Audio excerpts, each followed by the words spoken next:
গতকালকে আপনাদেরকে দেখাইছিলাম যে গ্যাসের চুলার যে মেশিন গুলো পার্ট টু পার্ট খুলে দেখাছিলাম কোনটার কি কাজ, কয় টাকা দাম, টোটাল বিষয় নিয়ে আলোচনা করেছিলাম। আজকে আমার হাতে কি দেখতে পাচ্ছেন, রেগুলেটর। মূলত এটাও গ্যাসের চুলার একটা গুরুত্বপূর্ণ একটা পার্ট।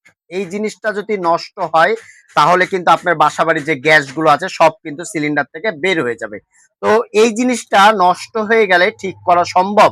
তো এইখানে ছোটখাটো কিছু বিষয় আছে যে বিষয়গুলো আমাদেরকে জানতে হবে। যদি জানি তাহলে এগুলো ঠিক করা সম্ভব।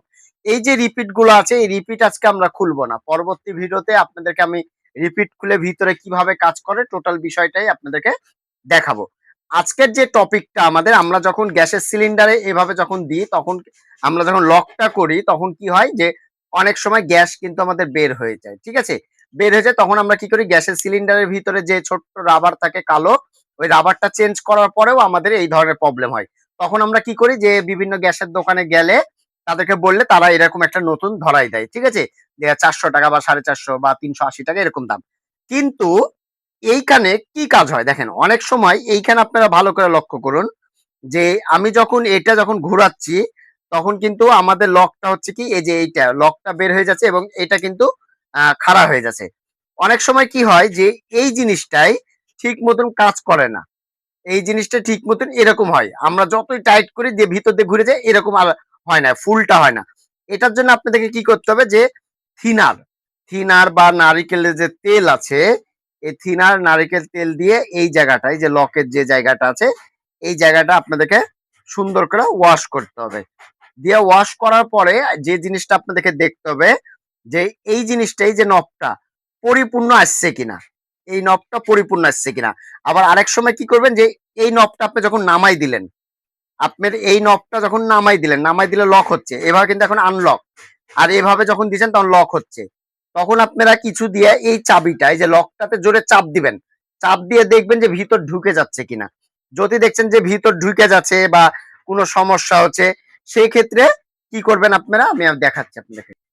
আমি এই লকটা তুলে নিব এবং এটা তুলে নিব, তুলে এইখানে দেখুন, এখানে কিন্তু সেম চাবির মতন কাজ করে জিনিসটা। এই লকটা দেখেন জাস্ট উপরে উঠে আর নামে, এটাই কাজ।